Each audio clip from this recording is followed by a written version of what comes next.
And we'll make the recording along with the presentation slides available after the webinar. So if you do have colleagues or partners in your jurisdiction who might be interested in this funding opportunity but couldn't join us today, please feel free to share those materials with them. Going to move. Okay. Before we get started, I wanted to take care of a little bit of housekeeping.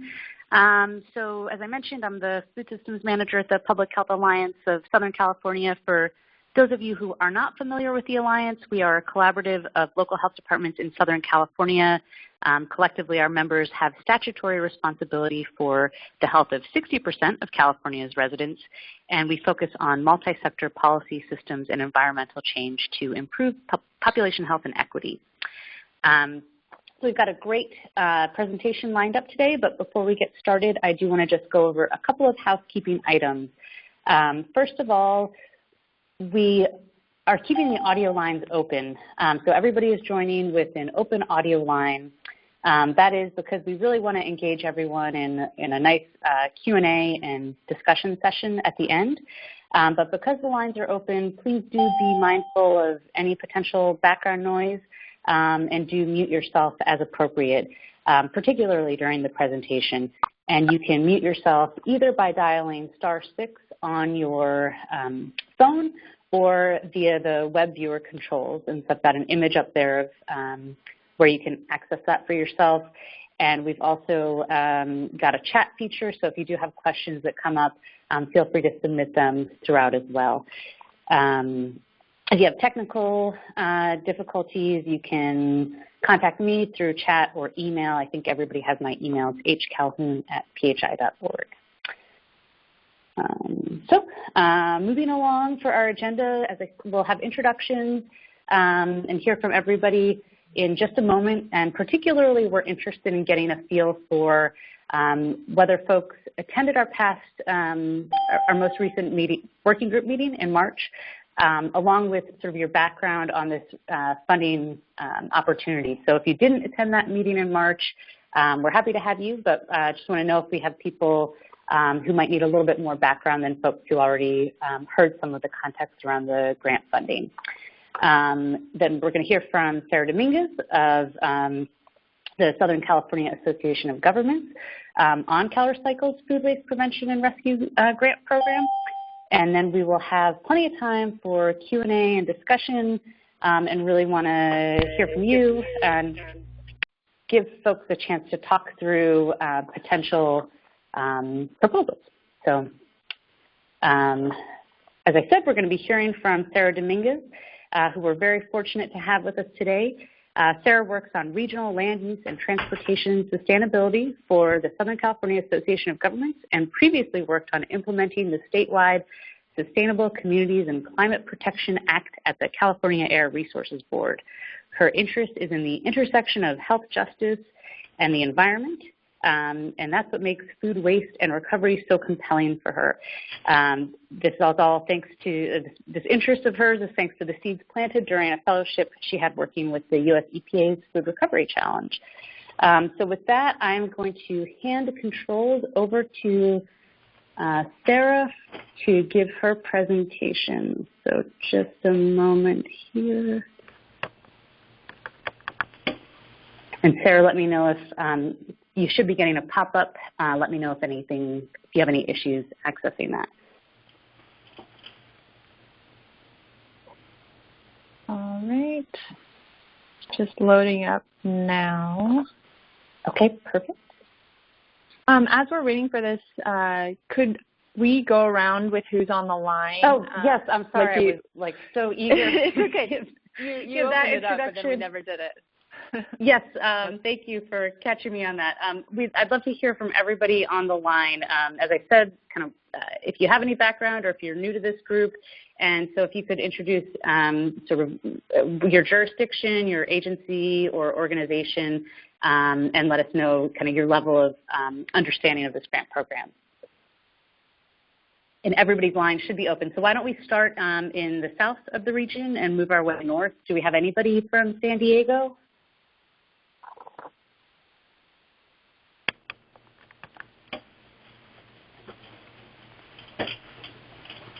And I'll give folks a moment to unmute themselves. Otherwise, we can just work our way up Riverside, Orange County, San Bernardino.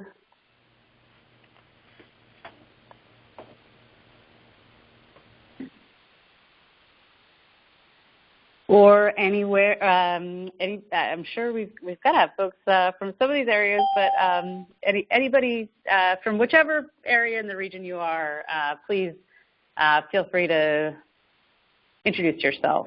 And it looks like folks are off of mute. If you're having trouble with the audio, please send me a chat and let me know, and I'll address that.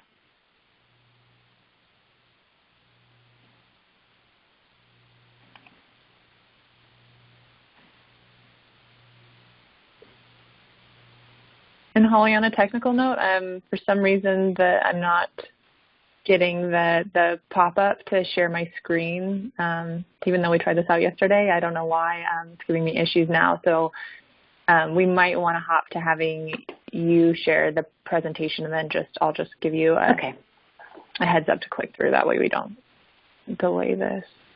Okay, I will do that. And in the meantime, why don't everybody's being awfully shy today.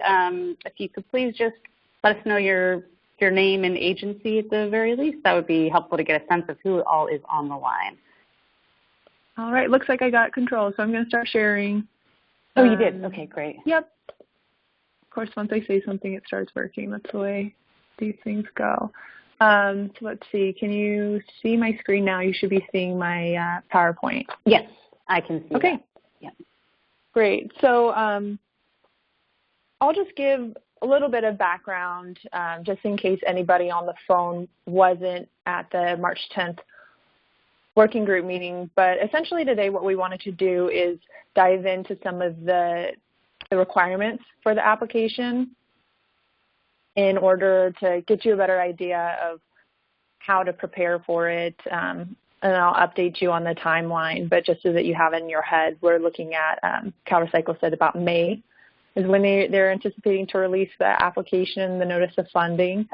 So we have about a month until the application is released, so then you'd have a month to actually get that in. So keep that in mind. So and a little background on me is, so I do work for SCAG, and I work on a lot of the greenhouse gas reduction fund programs. So that's why I'm here today, just because I have familiarity with how a lot of these programs are structured. I wanted to kind of use that towards my interest in food waste and try to get some of this funding in our region. So with that said, the reason why I want to make sure that it's understood that this is coming from these cap and trade proceeds is because that helps understand why there's so many requirements around these GHG reductions. So the proceeds from the cap and trade auctions go into the Greenhouse Gas Reduction Fund, and this program, CalRecycle's food waste program, is one of the sources of funds. So this is straight from CalRecycle. So the purpose of this grant opportunity is to lower overall greenhouse gas emissions by establishing new or expanding existing food waste prevention projects. So in order to reduce the amount of food being landfilled. So they're thinking about this in two ways. One is prevention projects. So that would be like a produce packer that is going to install new equipment or conveyor belts, which we'll see later, in order to prevent food being wasted. And then the other side of this is the food rescue project. So that would be diverting food that would go to landfills from maybe a big venue or a school or a grocer and getting that into the hands of people that are food insecure. So I'll go into the money in detail in a slide or two, but in general, there's $5 million available this year, and those are split between small and large projects. So small projects will compete against each other, and large projects will compete against each other. So like I said, this coming from the cap and trade proceeds, there's really an emphasis on resulting in annual GHG reductions. So this is primarily through decreasing the tons sent to landfills. And that's an important stipulation because if you are in an area where the food waste is sent to compost, it's going to be more difficult to demonstrate both of those things. So they want to see diverting food from landfills, not necessarily diverting food waste from compost. It's still an opportunity because there's still GHG reductions associated with that, but in general, just think about it in terms of it'll be more competitive if you're diverting from landfills. The other is building lasting infrastructure. So there's a real emphasis on all these GGRF programs to make sure that these are capital investments and that they're achievable. So they want to see, they want some assurances that you can do what you say you can do, and that there's some longevity to it with the infrastructure. So there's less money available for staff or programming money or, say, software, and then they want to divert most of the money towards things like equipment and like trucks and refrigeration. We'll get into that in more detail. And then the other aspect of this funding is the priority to give benefits to disadvantaged communities, and they have a particular methodology for determining that, which I'll go into more in a moment. So how much money is available? Like I said, $5 million total. And with this tiered approach, there's $4 million available for the large-scale projects, and that can be from $100,000 to $500,000, and then $1 million for the small tier projects, so things that are between $25,000 to $100,000 applications. And who can apply? So I know that a lot of the people on the phone are probably from county health departments or other agencies, and the reason why I wanted to make sure that you knew everybody that can apply is because of the opportunity for partnerships.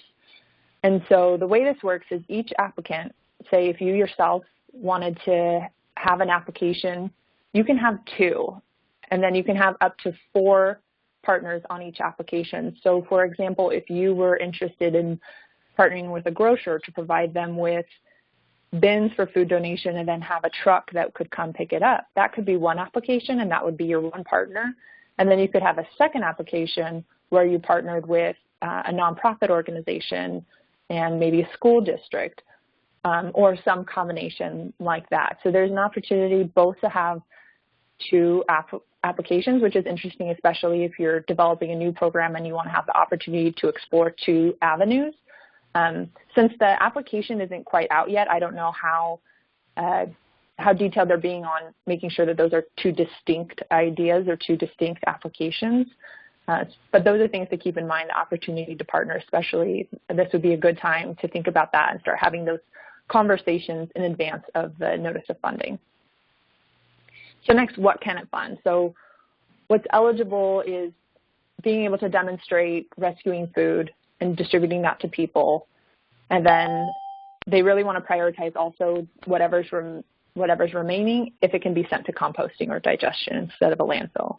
So the types of things that they're looking to fund are like refrigeration, vehicles, things like repackaging for meal delivery, forklift, kitchen equipment, even like dishwashers, if that helps you get through repackaging or just reducing food waste. There's a lot of ways to think about this, including what's interesting is the structures or building space. So if maybe maybe there's opportunities in your community, but there's just not the space to deal with the volume, that could be something to consider as well.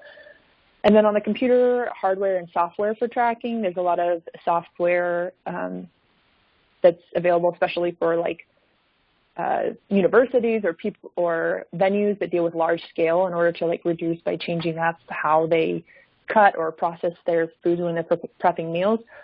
But that's one thing that's limited. So you can see a lot of this is considered like the capital investments that they want to see through this funding. So these are, I got from CalRecycle. I thought they were good examples of how to think about those 2 different ways. So this would be like the prevention and like funding a conveyor belt at a packing house that then lets them process more food or maybe not bruise the produce and getting more of it to grocers and in the hands of people instead of having food wasted on the conveyor belt.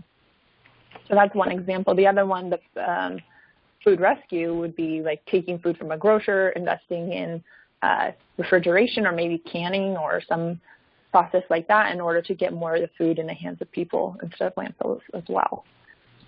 So what was approved recently was the application scoring. So now I'm going to talk a little bit about what you need to think about in terms of competitiveness and how to get the scoring for the application, because the way that they're going to do this is they want to see at least a minimum of 70% scores in order to even be considered eligible.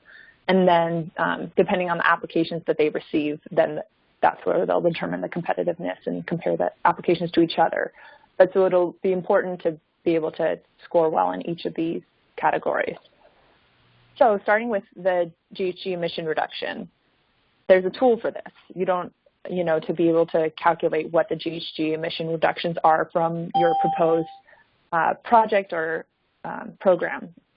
So this is a screenshot from the Air Resources Board quantification methodology. So on their website, which I'll have a link to on the next slide, has the very specific, you can see here at the top, this is specific to the CalRecycle program. And down at the bottom, you see the README, which is what you're looking at here. This has a step-by-step instructions on how to fill it out. So it's within the Excel document itself. And then this is for all their programs. So you'll see the definitions in case you're not quite sure what they mean.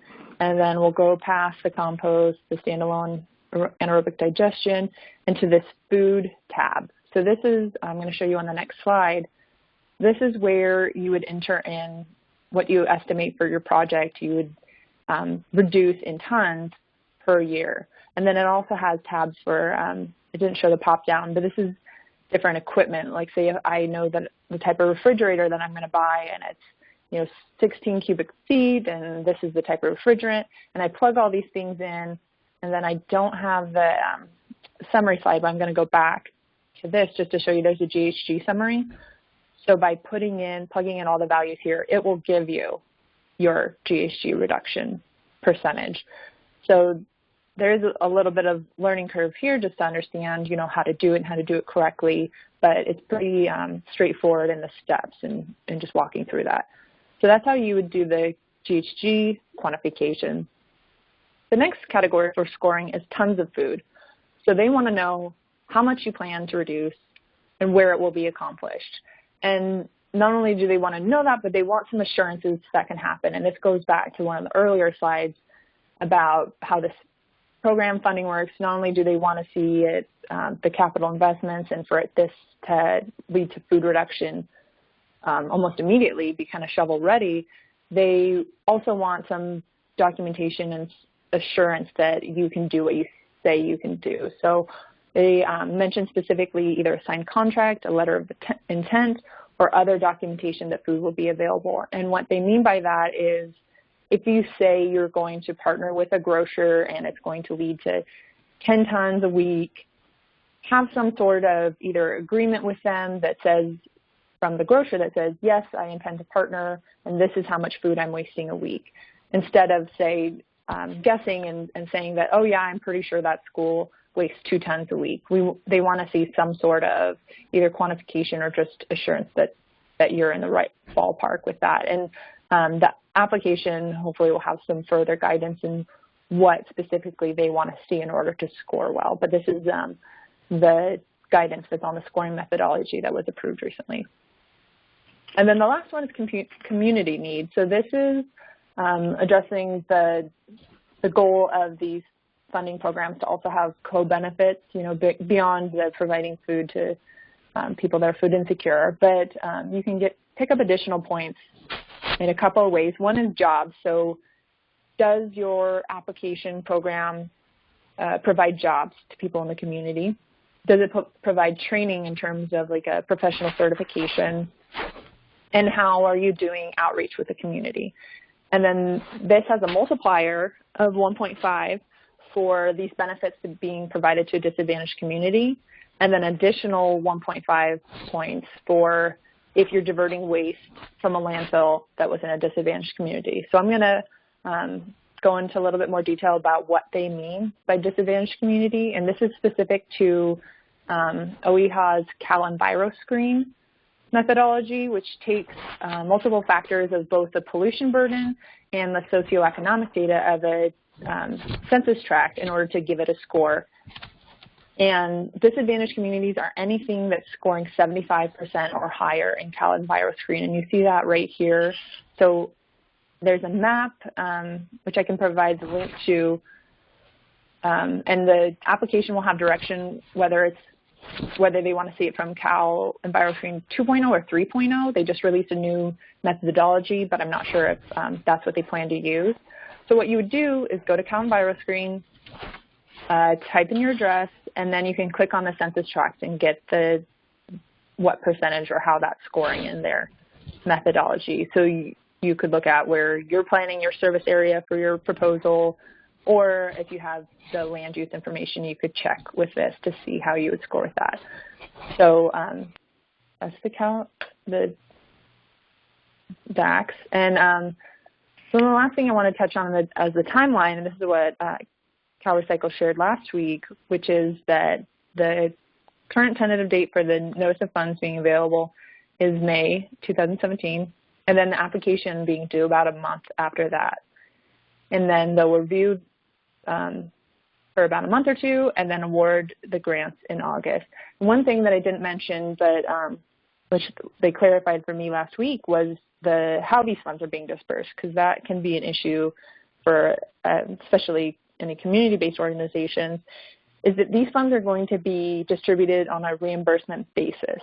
So you would apply for the grant. If you get awarded, then they would enter into the agreement and notice to proceed, and then you would have to expend the money up front and then get reimbursed from them. I'm not quite sure on what the frequency of that is, whether it's monthly or quarterly, but that would be just one thing to consider when you're thinking about the application and who you're partnering with, and whether you have the capacity or whether you would want to bring on another partner that could be the lead on the application, because then they would take care of putting up those funds up front, and then so just another thing to consider. So with that, I'd like to open it up for any questions. I may not be able to answer the questions myself, but we can certainly touch base with CalRecycle staff if there's anything that I don't know, or follow up with you that way. But we can first go with questions, but then I'd like to open it up with discussions and hear what kind of, if people have ideas already about what they're thinking about for projects.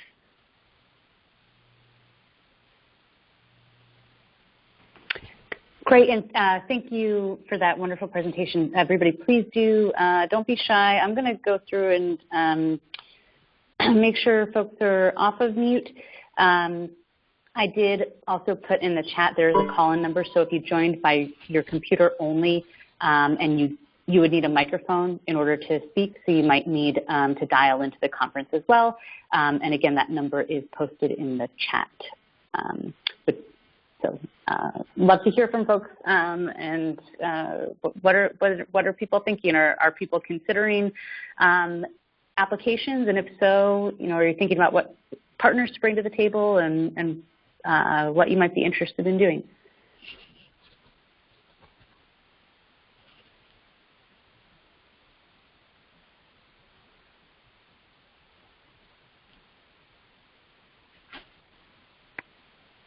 Don't be shy.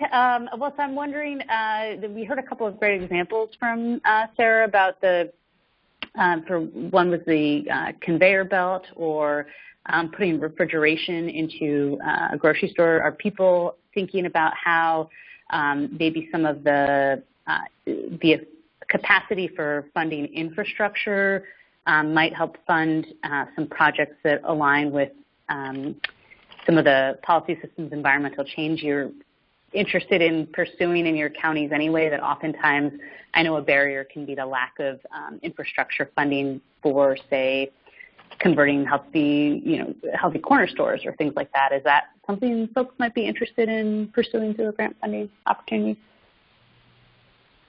Oh, so we have a question that came through on the chat feature. What is the timeline for the project? The timeline for the project.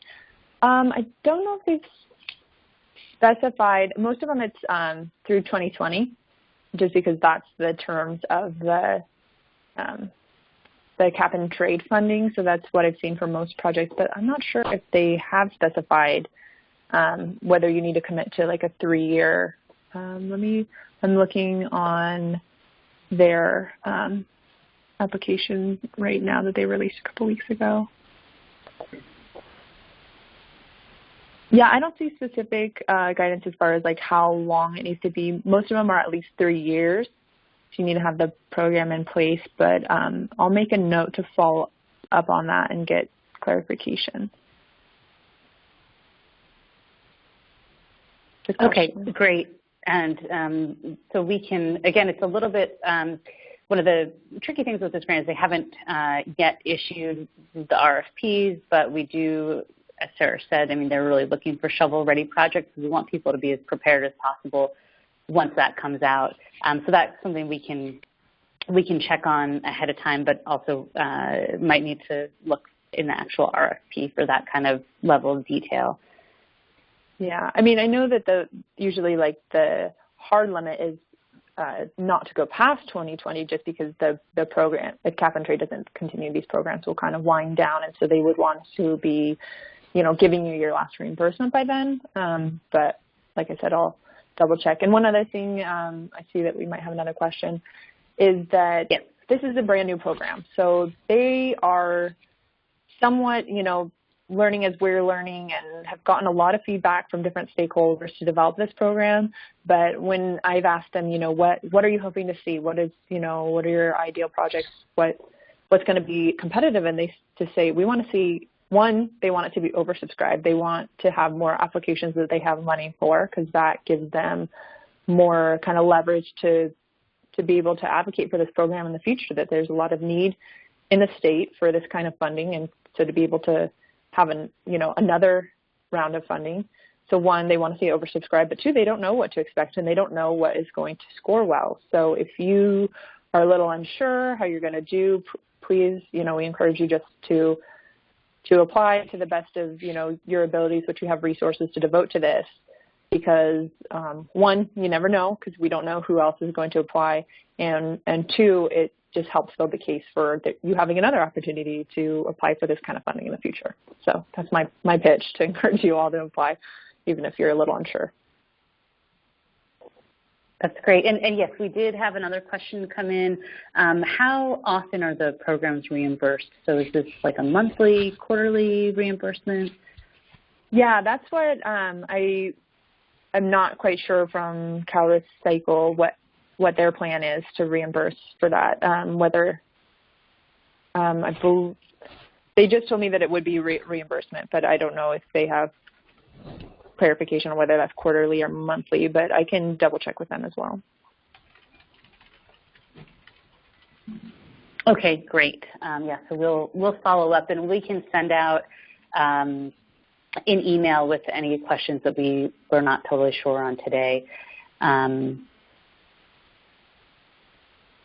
Any other questions either on, so feel free to, again, use the chat feature or just, open, that's why we have the audio lines open. One thing we wanted to, give people an opportunity to talk about was maybe if you have even like a inkling of an idea and you're not quite sure, how you might build it out. I think we have a good opportunity to talk that through today. Or if you're trying to think about maybe the types of different partners you might want to bring together, we could discuss that as well.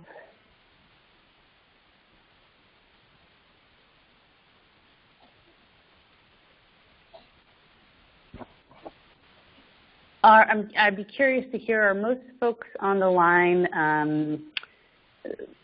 considering pretty seriously applying? And if so, we can also, are there other resources that that might be helpful? We can also, help think about, or would love to hear from you, what we should be thinking about to do in the next, month or so as in the lead up to these funding opportunities to help you put together applications or get any more of your questions answered.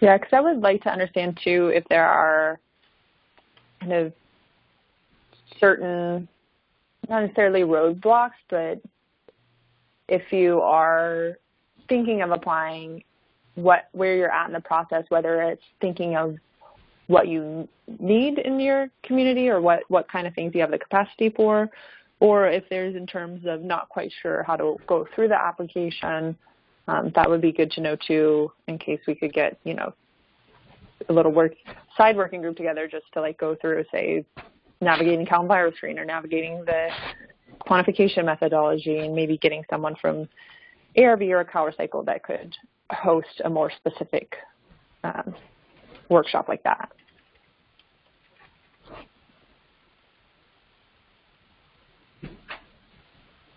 Hey, good morning. Can you hear me? Yes. Yeah, good morning. This is Katie Rowe from the Ventura County WIC program. And I tuned in a little late, but I got the gist of it. And we in Ventura County plan to meet with our local food bank, who's really a heavy hitter in terms of distributing food, and talk to them about what we might apply for and what specifics we might put into our grant application. Yeah, that's a great idea. I know that CalRecycle hosted a call specifically with a lot of local food banks across the state, so they may, have their own ideas already about this program, and that would be great to learn from them about, how to leverage their application. Yeah, that's our plan here. That sounds like a great plan. Yeah, starting with an existing partner who has a need to get more fresh food, right, and see how you can work with them and help them. That sounds great. Are other folks talking with either their food banks or other partners in their jurisdictions?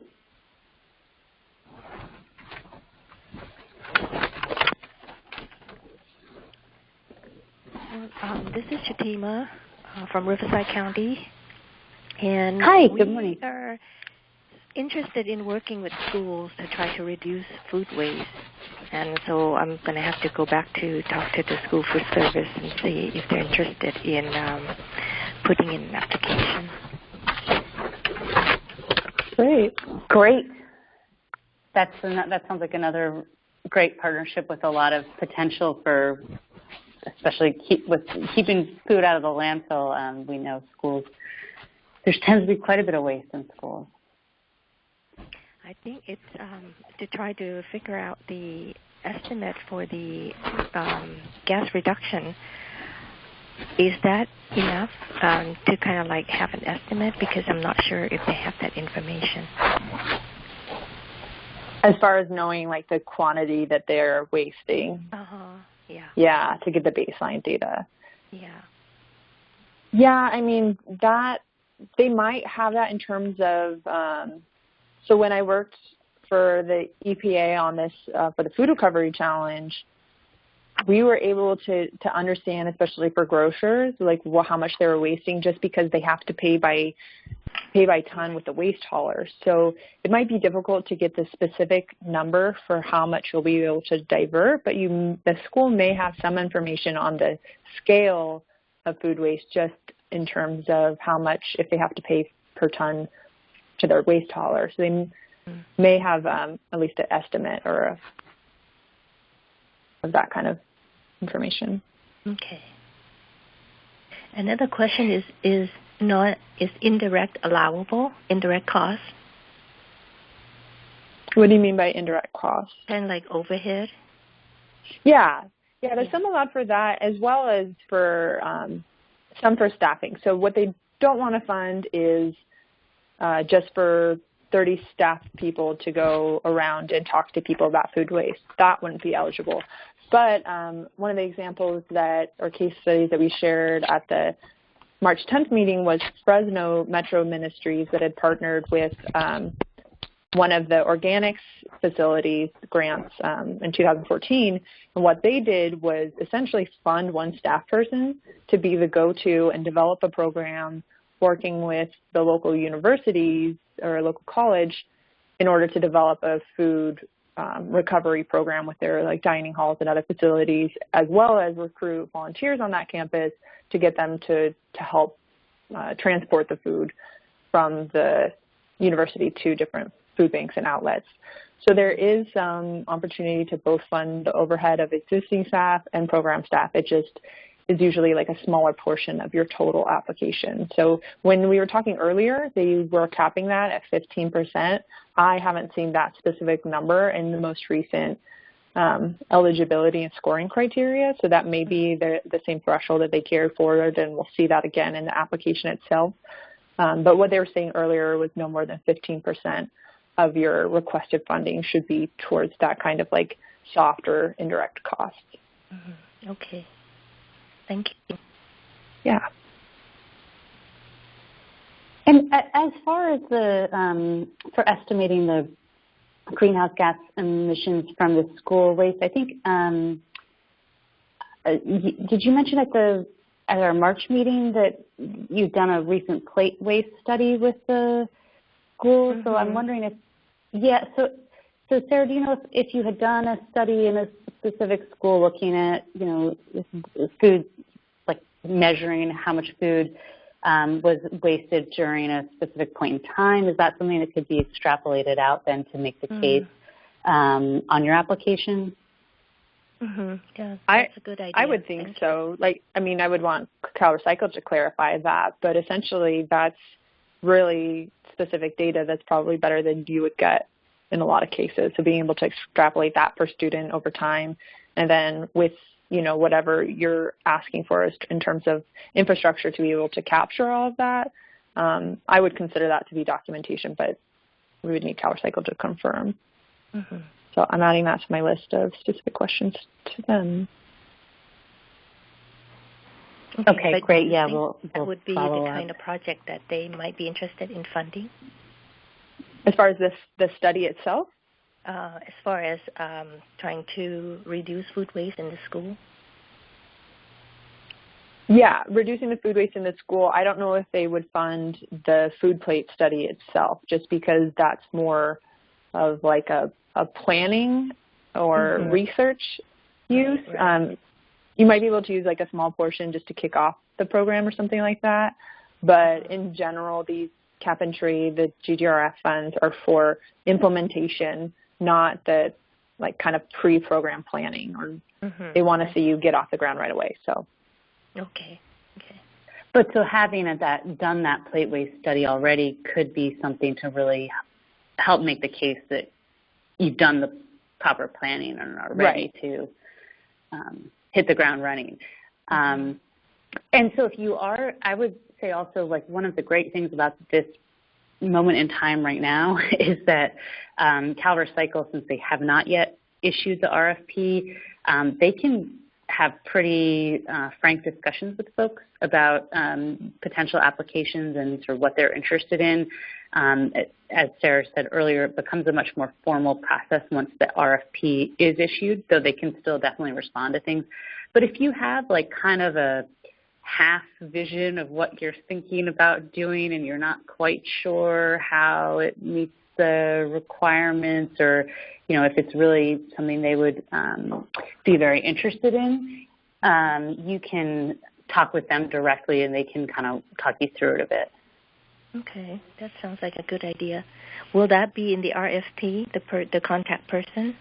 That would be, but again, I would say if you have it sort of halfway figured out now, it might be better to talk to them before that RFP is even issued, because sounds like you have kind of a pretty good idea of what you want to do, but you would have more time to make other adjustments if you if they encourage you to, or if they brought up maybe some other interests that it would give you more time to maybe bring in another partner or kind of like, tweak your idea a little bit. So we can send out that contact information at the end of this webinar of like the best person to talk to there. I'll share Kyle's contact information. He's been really responsive and completely willing to have these open-ended conversations. So I'd be happy to share his email with the group. Okay, that sounds great. Thank you. Great, thanks, Sarah. Anybody else have other questions or kind of started thinking about who they might partner with, working with schools, working with food banks, working with other partners in your communities?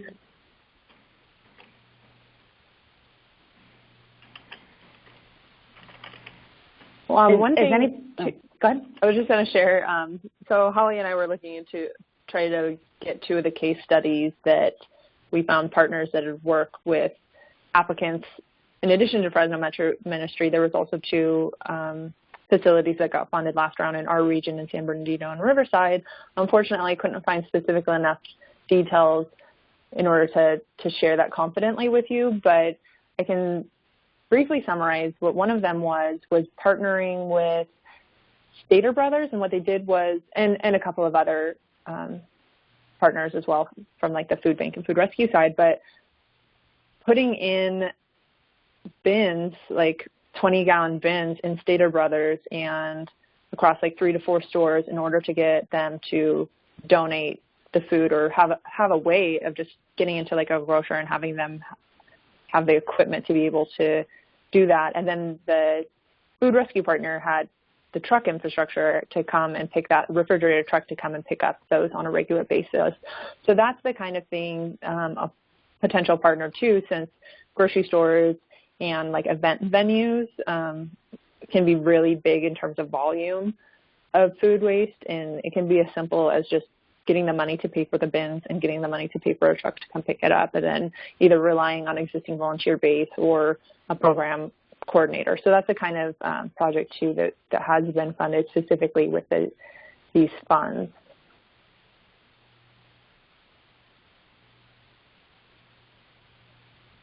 Great, thanks for sharing that. I know also a lot of folks, when I spoke with you about the work you were already doing in your jurisdictions, were working on like healthy retail environments and healthy corner stores. Is that an area folks have, in addition to what we've heard about kind of ideas with food banks and the schools, is that an area where people are thinking about trying to pull something together? I know a lot of times with the healthy corner stores, having appropriate refrigeration can be an issue, and so can, obviously managing an inventory of foods that can be perishable. So having more hands-on support and infrastructure seems like it could be, you'd have to be a little bit thoughtful about what kind of other partners you brought to the table to make sure you were hitting those greenhouse gas reduction numbers. Like, so I'm thinking there could be maybe a neat project to divert like ugly fruits and vegetables that would otherwise go to the landfill, or like some gleaning project where you're gleaning fields and then getting that into local corner stores and being able to refrigerate it and provide TA to the corner store owners.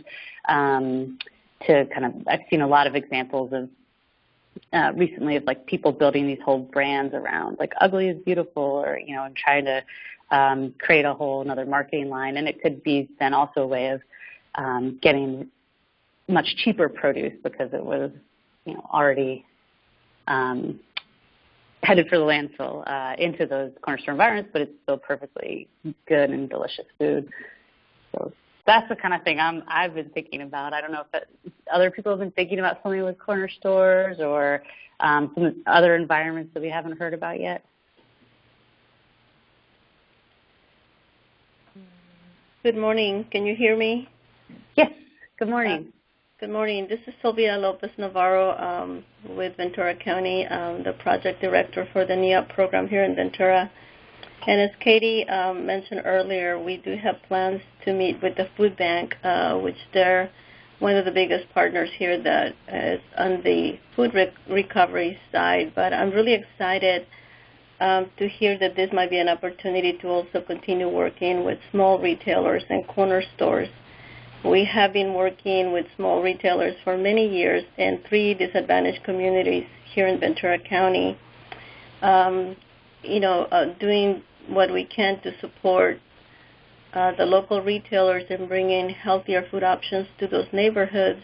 But I know that one of the biggest barriers for many of those small stores was refrigeration and finding ways of funding those types of large pieces of equipment. And I'm really excited that this might be an opportunity for us to be able to continue to work with them and have those funds to be able to buy the refrigeration, so the quality and the variety of produce in their markets might be increased.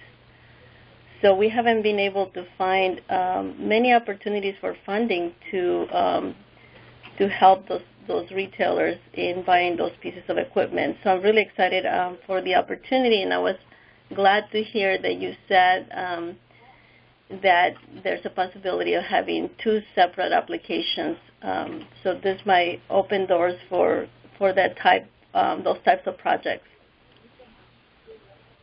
Yeah, because you could have one where you partner with the food banks and one where you have your corner store or smaller market and just purchasing the refrigeration for them. The trick there would be making sure that the food that's in those refrigerated units is food that would have been to landfill. So like Holly said, you could maybe do that by partnering with someone who, I don't know if Food Cowboy operates in the area, but they operate on a model of trucks with ugly produce that are turned away from say, a grocer, instead of dumping that in a landfill so that the trucker can go on his way. Mm-hmm. Finding a way to communicate with people who may purchase that at really, really low cost, 1 cent a pound or something like that. So in thinking about the corner store angle and getting to fund refrigerated units, just making sure to think about how do we prove that this is for food that would have gone to the landfill, or just being able to demonstrate that. But yeah, essentially you'd be able to maybe deploy and get refrigerated units for a dozen stores, which would be great. Right. That's true. Sarah, the other question I had in terms of scoring, one of the ideas that we also had here in Ventura County, since we are an agricultural county, was to involve farmers, small family-owned farmers, and see how we can salvage some of the produce, some of the fruits and vegetables that would otherwise go to waste. But I was thinking that a lot of those fruits and vegetables don't necessarily end up in the landfills. So in terms of scoring and reducing green gas emissions, would that help, or would that be something that maybe is not looked at, reducing gas emissions? What do you think? I mean, that would be more difficult to prove. So are you talking about, say, if a orchard isn't picked and then the produce is just tilled under because there wasn't, the market isn't good enough? Right. Sort of that, when kind of gleaners come in to donate the produce. Yeah.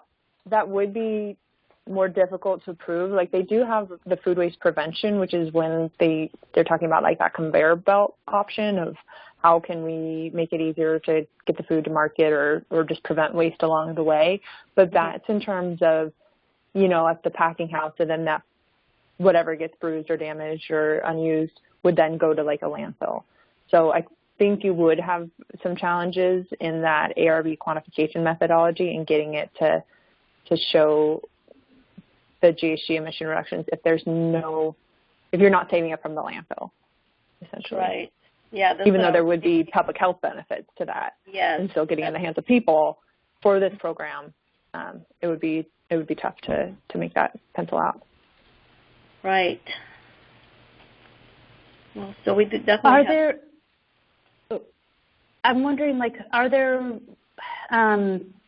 if the farmers are selling it, say, a farmer's market or something, and they don't sell out by the end of the day, do those fruits and vegetables, perhaps, I know not always, but in some cases, would those be heading for the landfill, or do they have, I'm wondering if you'd almost buy out the market at the end of the day for a reduced price, that might help achieve what you're trying to. But if they're already composting that or already donating it, then it would probably be tricky. True. Yeah, and I think, I don't know if I included it on this slide, but CalRecycle specifically called out farmers markets as a potential partner because we do see the opportunity there to collect food at the end of the day that people may not want to take back with them. I know that there's a number of food rescue organizations who already do work with farmers market to collect their food, usually on a donation basis at the end of the market day.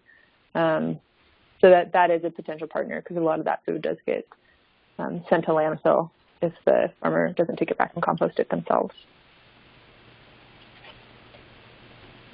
And Sylvia, I know you had mentioned to me previously that Ventura does have a pretty big, at least one pretty big packing house in the county, if not multiple.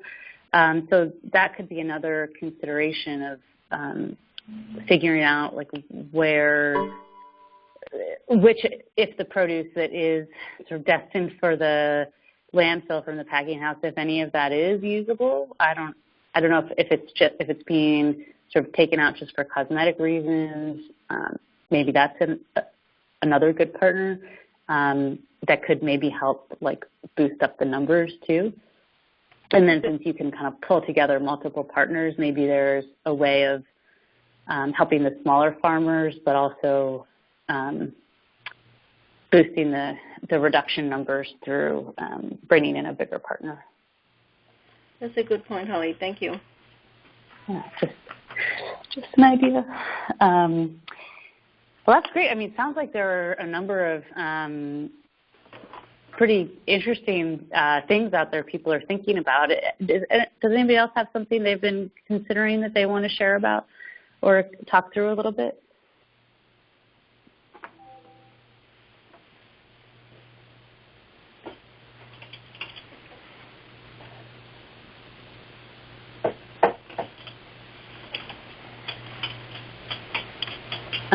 I'm not hearing anything or seeing anything in from the chat. We are about 50 minutes in, so we could, if folks don't have more questions or anything else they want to discuss, we could wrap up a few minutes early here. But I've really enjoyed hearing from people what they're thinking about. It sounds like there are a number of potential really strong applications to come out from the region.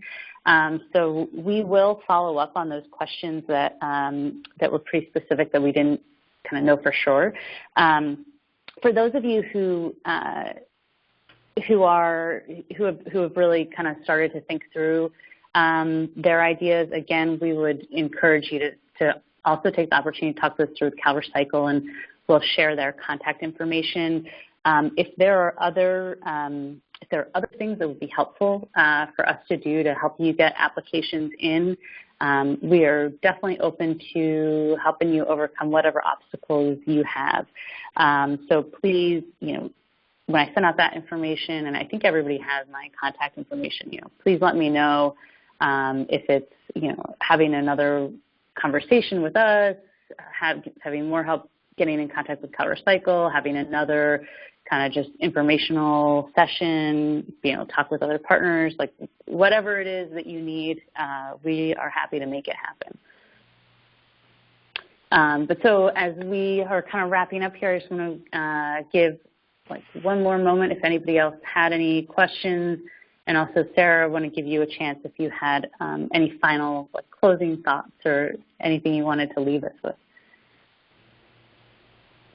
No, just a final pitch to, even if you're not quite sure about your application, I encourage you to, get something to CalRecycle, because maybe you're not ready now, but if we can demonstrate the need for this kind of funding, be able to have it again in the future. So just encourage you to submit applications. My pitch. Yeah, and that's great. I would say just to add to that, also encourage other people in I know you all work with a number of different community-based organizations, so in addition to thinking about who you might want to partner with, encouraging other folks to apply on their own too. The more the more applications we can get in from the region, just the better chance we have of bringing in some funding to help people eat well and divert good food from the landfill. All right.